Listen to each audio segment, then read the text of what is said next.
So, in the time since you last had us on this show, 1 week ago. 1 week ago, What a staggering whole week. Last we talked, Israel steamrolled Iran's air defenses. And then on Saturday night, Operation Midnight Hammer, 125 aircraft. Nobody kicks ass without tanker gas. Yeah. They did the old switcheroo, right? So they had some B-2s hang a left and go west, and all the OSENT people kind of flight awared it, and chased them. And then 7 of them ish went east, hooked up with the tankers, and linked up with 4th and 5th gen escort assets who did offensive counter air sweep. And my nerd weapons school friend corrected me. There is no such thing as deed anymore. It's all seed. Really? Wow. Yeah, they don't call it deed, which I will always call it deed, because that's what you do. You destroy. You don't just suppress. But I guess destroy is part of suppress now. So seed is suppression of enemy air defense. And they had their OCA sweep out front. And much like we have practiced as mighty combat Talon pilots, they picture clean. Nobody shot any missiles. They destroyed a couple SAM sites and suppressed them. And there were no missiles shot at them. No fighters got airborne. The B-2s dropped, I want to say 14 GBU 57, the 30,000, one Viper per bomb. That's a 30,000 pound jet, 30,000 pound bomb on the 3 nuclear sites, nuclear development, testing, whatever. And then egress back to the wheel. No, sorry. They just egress back out there, and there were no shots fired. Then today, in response to that, the Iranians launched attacks on every base that housed Americans. Bahrain, Qatar, at Al Udeid, Iraq, hit nothing. Many would say that was their off-ramp to diplomacy, which, in the breaking news since right before the show started, President Donald Trump says congratulations to everyone. Has been fully agreed by and between Israel and Iran that there will be a complete and total ceasefire in 6 hours from now, when Israel and Iran have wound down and completed their in-progress final missions. I love that part. They're like, hey, keep shooting, but after we mean it. For 12 hours, at which point the war will be considered ended officially. They'll start the ceasefire, and upon the 12th hour, Israel will start the ceasefire, and upon the 24th hour, an official end of the 12-day war. That's what we're calling it now. Will be saluted by the world. During each ceasefire, the other side will remain peaceful and respectful, on the assumption that everything works as it should, which it will. I would like to congratulate both countries, Israel and Iran, on having the stamina, courage, intelligence to end what should be called the 12-day war. This is a war that could have gone on for years and destroyed the Middle East, but it didn't and never will. God bless America. God bless the Middle East. God bless Israel. God bless Iran. God bless the world. He's very happy. Gonky, your thoughts?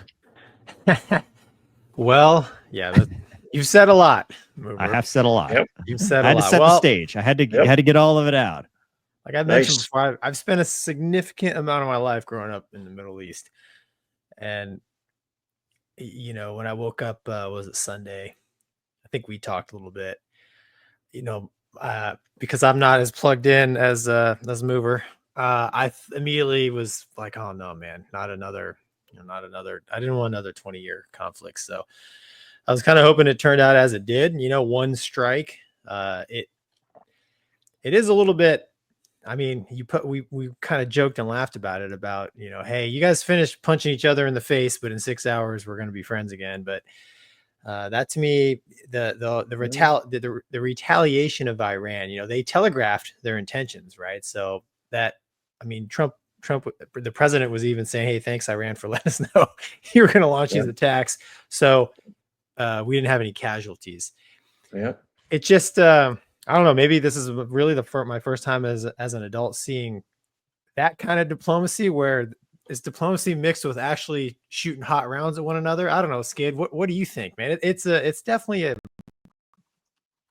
I'm glad it's where it's at, hopefully, everything de-escalates and we're back to peace. But what do you think, man? I think it's Were you pretty were you odd. two were you two youngins around when they took over the embassy in Iran? Were you guys aware then back in the 79? I know I about, didn't exist. I I didn't was exist. one. I know about it though. I was I'm Okay. very negative aware of it. Yeah. 4. So the Shah fell down, they overtook the country, the Iranian Guard or whatever, Revolutionary Guard took over, and American, our troops in the embassy were being held hostage for 444 days. It was every night Ted Koppel came on and gave us a briefing or a talk about hostages and Jimmy Carter and stuff. And it was, and do you remember, I don't know if you remember in your history books, Carter launched a Yeah. rescue mission called Desert One Claw. Rescue. Yeah. It failed. It was Was it called the Desert Claw? One, the Desert One, and there was a mishap, and they Yep. killed. They killed themselves by the accident, but it was horrible. So obviously, for 47, 8, 49 years, we've been dealing with this government, and I'm sorry, I'm very happy how it's turned out. It's finally over, at least as far as we care about what the certain weapons or equipment or whatever, and we're done with this BS. So let's move on with peace. I hope they can find a way to make peace between Israel and Iran. Hard to do, but let's do it. I'm done with this stupid dealing back and forth. It's time to, because Iran's been a bad actor for years. So I'm glad it's Yeah. over, at least for now. Yeah, man. What I mean, what keeps sorry. them from sponsoring terrorism? Like That's it. The money that they're certain presidents gave to them, and in theory, a previous president gave a lot of money as a deal to say, "Hey, don't make nukes or don't make these weapons," and they use that money to funnel do their terrorism. So that's now over and done with. We think that Hezbollah, Hamas, and these other proxies are done now. They still have weapons, of course, but the funding is over, and hopefully Iran's been neutered. We hope. We don't know. And so we just hope for that we can get back to some semblance of peace in the Middle East. Hard to do though. so Skid. Sorry, Gonky, are you? Speak. Yeah, I just want to echo what Skid said, man. I mean, I like having grown up there. Yeah. It is tiring. Just Yeah. all just that whole region. Just Terrible. yeah, man. The turmoil. Like there's since I was born, I showed up in the Middle East in the 79, and since Yep. then, I mean, there's always been some sort of, and we've been a part of it, right? But there's always been Yep. some sort of military conflict, rather major military conflict going. When I was a kid growing up in Saudi Arabia, the big one was the Iran-Iraq war. Yep. And then of course we had the Gulf War, and then there was spats Yep. of terrorism sprinkled in there, and Mhm. it's just, having lived there, it's actually, I enjoyed, looking back. I enjoyed the Middle East, Mhm. the Yep. people, the Arabs. I traveled throughout the Middle East. They're Mhm. just normal, they're very family oriented, normal people, and it just kind of pains me that that is their existence. Why Yeah. can't there just be peace? Yeah. Good point. I mean, 3 sides to every story, right? Right. So, Yep. but let's talk more aviation focus because that's I think what people would expect Yeah. out of here versus, our thoughts on global or geopolitics. Geopolitical. It was a 37-hour mission, Woof. and the B-2s took off from Whiteman.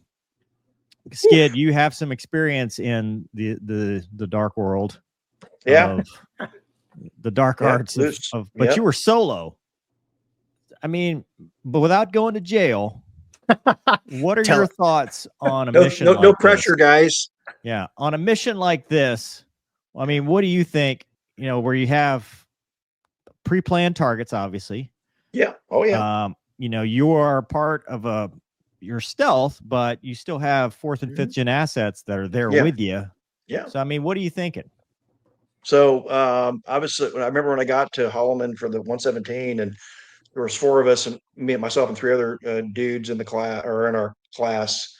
And the wing commander says, guys, in a certain amount of time, you could be on CNN one night. causing a new international incident. So we're like, huh? What? Yeah, you could drop that bomb that creates some ruckus, some issue. I don't know if you remember back in Desert Storm, a 117 dropped on a Iraqi bunker. Mm-hmm. Again, this is ancient history to you guys. That during the day it was used by the Iraqi command for whatever, but at night they put people to hide in there. And the 117 hit its target, and it was horrible. The news comes out, and so we did our job. We didn't know, we didn't have the intel or whatever about that. So that was the thing, that as I was told, hey, and you can cause an international incident. So I was very like, okay. So you're very dutiful about your job. The B2 guys, outstanding. Golf clap. I mean, 30-hour missions, whatever. I couldn't do it. No. We were not fragged for that type of mission anyways. You're gonna fly, the guys flew out of Khamis, Musat in southern Saudi Arabia, Gonky. That's where the 117s flew out of during Desert Storm. Do you remember that at all, or were you there? I was there during Desert Storm. I didn't know. Yeah. I didn't know where they were flying out of, though. Man. Yeah, Khamis down in the South Red Sea. Yeah. So those guys flew. They had to take off pre-strike tank. Then they flew into downtown Baghdad ahead of everybody, right? Do the duty. You saw the AT&T building being jacked, taking out the eyes and ears of the enemy, and then, post-strike tanker, come on back. So that was probably a good 6-hour mission, I guess, for those guys, I'm guessing. But yeah, your adrenaline's running, you got your photo pack, your target array, and you got to hit one target or two targets. And the B2 guys, of course, were, they're probably high on edge. So after how many hours took 15 hours to get there? Yeah, right. Like 37 total. Yeah. So you're there. Okay, halfway through this long mission. Now, okay, yeah. Now it's game time. You're okay. You lean. Now you sit on the edge of your seat. Oh, dude. No, let's be real. Autopilot on, ink deck, pickle button. Hey, you want some tea? Yeah. There are two people in this jet on autopilot in the bozosphere. There's it's so funny because Donald must not be a big fan of Tom Cruise because he just rendered that entire movie obsolete. Yeah, and he one did. You're right. fell swoop because there was no what. In fact, you and I said that. We said this whole thing is a B2. Now, what we missed was the sweep, the strike package, and the OCA, the offensive counter, out in front of it. But case in point, they overcomplicated that mission. But I think in the cockpit, I mean, kudos to those dudes. I couldn't do it. However, ink deck pickle bombs away. I thought I heard somewhere where, I mean, this is exact mission and scenario was something they've been, I'm sure, they've been it practicing and planning, and I'm sure those sim sessions were just awesome. Well, I mean, how many times, like, how much JDAM, like, what, dude, JDAM is like the easiest thing, right? You film everything, you do the thing, you hit the pickle button, and you go. Like, there's not much. I could train for that. I could have been training for this exact scenario over and over because it's the autopilot, hit the button, go away. Like, there's there's targeteers for all that planning. Yeah, there's other people. You get the packet. You hit the red button, and whatever their cool code word was for one away, if they said anything at all, or two away. I mean, how much do you think the jet moves when 30,000 pounds comes off? Well, you just dropped 60,000 pounds of ordnance. The airplane's going, whoa, holy crap. Oh, autopilot's still on though, right? Okay, good. Spin the heading bug. Let's go. Disconnect. Yeah. I dropped a 2,000 pounder out of the 117, and I was amazed. I carry, typically carry 500 pounders for training, and I dropped a 2,000 pounder out. I couldn't believe the airplane just it buckled, or kind of like a Bronco for a little bit. I'm like, you lose 2,000 pounds, like, wow. Airplane's going faster now. Skid, did the A10 carry? Did you drop 2,000 pounders off A10? No, you could, but it was very it wasn't good. We No, did on you the carry Viper. 500 pounders. or Mover, did you whatever. drop 2,000 pounder off the F-16? Yeah. Yeah. Yeah. I think 1,000 is I don't think I ever did the 2,000 pounder. I did 1,000. And like you said, even a 500 pounder, you know it.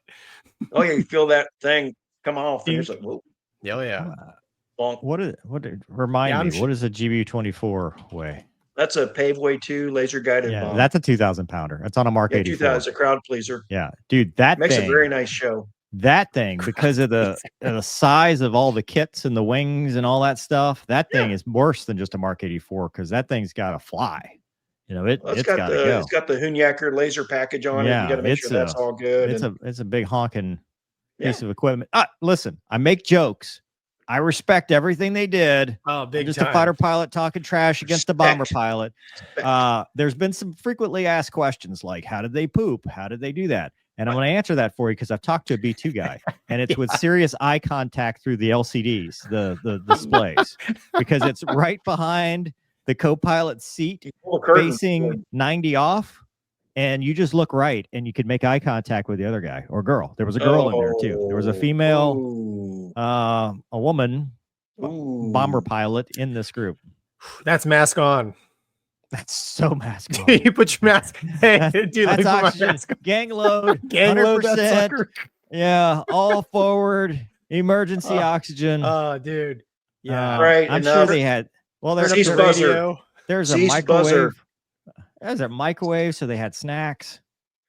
Yeah. I think he was heating a snack up while he was going to the bathroom. It's pretty tight in there. Hey, do you think they said the Miller smell. time after? Do you think they said Miller time after they came off target?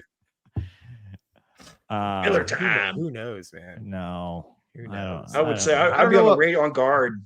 I don't know what bomber Miller guys say. time. I don't know. Bomber guys just like, hey, Fred, let's turn. You know. Are you now pilot monitoring since we're headed back, or am I monitoring? All right, let's start working on our airline interview story. Right. Hey, did you get your app updated? Ooh, now, come on. No, no, B2 guys, they're I think actually all the bomber guys, they're a special breed. I don't know if I could do it. This ain't the It's a news or long nothing, trip. Gonky. Let's Yeah, just God put that bless out them. there. Everything we say is a joke for legal reasons. Well, like Please you don't said, be man, mad like at us. of course we're gonna make fun of bomber guys. I mean, they weren't good enough for fighters. Why? I mean, we wouldn't. I mean, we wouldn't. They fly Gonky. companion trailers, Gonky. They fly the mighty Oh. combat war Talon just like we did. Ooh. They don't do anything with them. They just fly them around, but they still fly them. Yeah, see, I mean, the Navy got rid of their bombers because they were like, "What are these for?" So, I mean, of course, we're gonna make fun of them. Hey, Gonky, since you're our Navy rep, can we call you our Navy rep? Our tag rep? Okay. So the whole argument between carrier battle group and a Oh, B-2 yeah. bomber, what do you think? Yeah, do we need carriers anymore after this? Hey, we did it. Yeah, we didn't need you.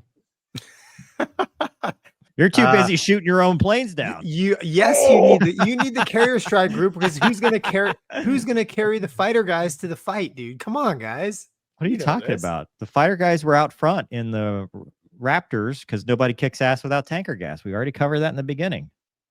Literally, this entire mission rendered your entire battle group boats obsolete.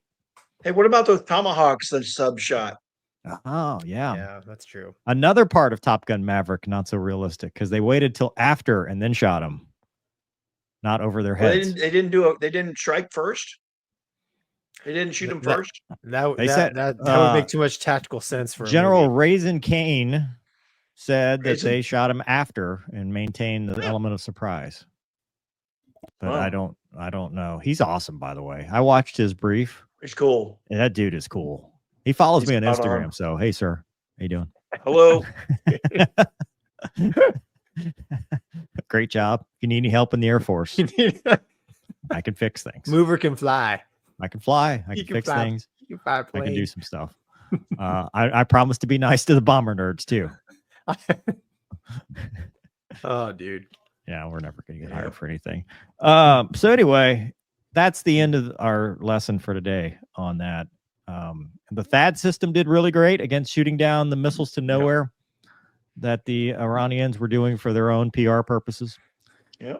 Yeah, they had to do something, or else I think Right. They had to save face. they'd have some issues in their The own country, mullahs right? had to Yeah. save So face. so here's your huge conspiracy theory: was all of it theater from Ooh, all angles? We will Was- know in about 20 years Was the entire thing just? for show. Mhm. wow. Hope not. That's for sure. My opinion. Look, just You're just asking the question. wild speculation questions. I know nothing. Conspiracy I'm theory. just saying.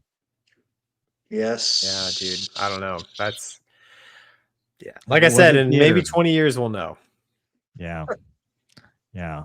I'm I just like saying. the crawl here. Yeah. For legal reasons, this is a joke. I'm just, I'm proud of what they were able to accomplish. Yes. The only reason I even say that is because, like, 2 days later, Iran tells us that they're going to shoot these missiles. Yeah. All we do is shoot it down. Yeah. I mean, we go in there and nobody even does anything. Like, they don't shoot, they don't scramble. We take out the sites. There was nobody there, Right. and we're done. And next thing, I'm Right. just throwing it. Just Yeah. sometimes the big stick is part of the political theater to get objectives, and that's okay. Sometimes, we do things, but we did send a clear message to a lot of different other actors of capabilities, because people are paying attention. They're always paying attention. No matter what happens, our adversary, we pay attention. Like we paid attention with the India versus Pakistan and the Chinese technology there. Paying attention. People pay attention to what we did. I think great job to the men and women that did that mission. Very good. I wish the Raptors would have got their balloon kill so they'd be a little bit happier. Maybe they Is there there not other one balloon in balloons here? Iran? Yeah. Where are the balloons? I was promised a balloon. Oh, Yeah. Fat Amy even did a great job, I'm sure, with the seed, aka deed, part of this mission. Yeah, when you think about all the logistics, it's pretty amazing from literally halfway around the world. Oh, dude. yeah. It's pretty Anytime, that's anytime, anywhere, anyway, we got you.